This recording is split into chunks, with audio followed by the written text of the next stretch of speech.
All right, you're not showing yourself to be greater or like that you have more power by doing what's already been done. Like you have a blueprint. You understand what I'm saying? And a lot of people think that if they do what's already been done, that they're showing themselves greater. Like even some will think that they're competing with you, but really they're imitating you. It's a copycat energy, right?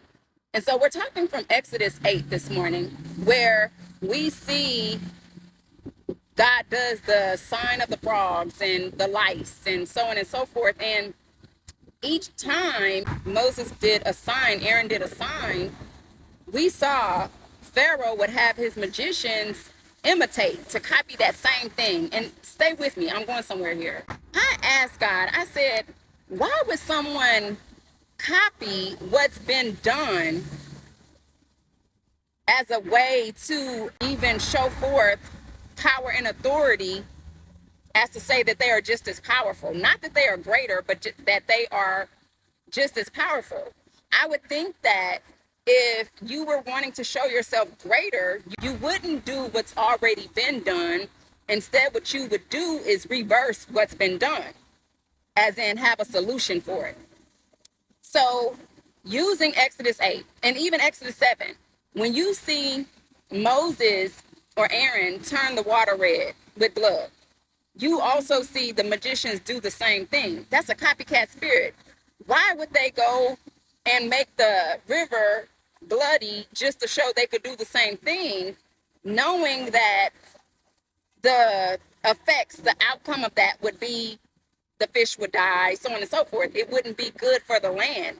Why wouldn't they clean up the issue? Why was there not a solution to the issue? When the frogs, they turned around and did the same thing, but this is something you don't want in the land, but you're trying to show yourself to be greater. How are you solving the problem? By doing the very same thing. It's a copycat energy. It's not necessarily authentic. If you want to show yourself greater, you will show yourself authentically. And I'm going to give you a parallel story where these same spirit or the same energy shows up, and it's with Daniel and with Joseph. Stay with me. Okay, let me finish off with Exodus 8. If I got extra, don't worry about it. We see with the frogs, the blood, they imitate, right? The magicians do exactly what's been done.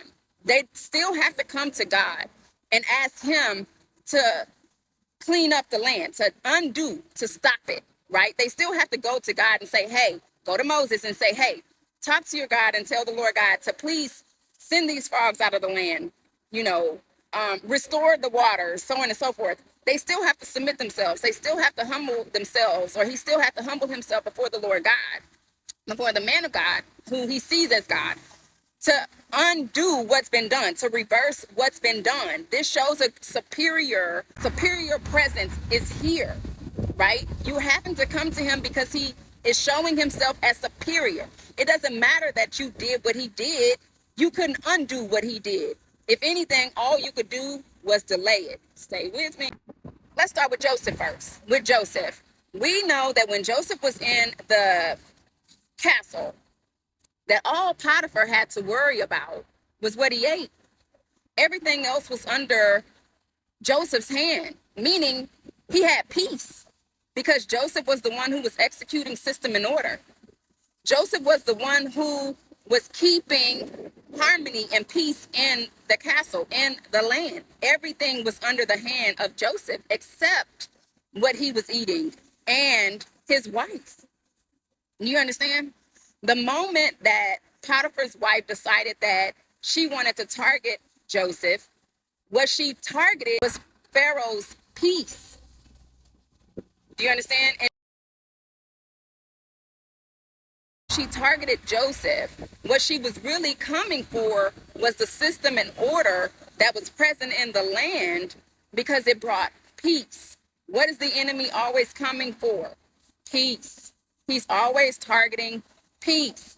And the only way to disturb the peace is to reverse what's done, reverse the system and order that's put in place to maintain peace and harmony. So even if it looks like targeting the person that is maintaining that or executing the system in order to maintain peace in the land, you target the person. We see this with Joseph. She came after him with lust, but what was really being targeted was peace and God's system and order. And she was trying to reverse the system and order. When Joseph goes to jail, what do we see happen? Now Pharaoh has to play judge and jury. He sends the baker and the butler to the prison. He has to play judge and jury.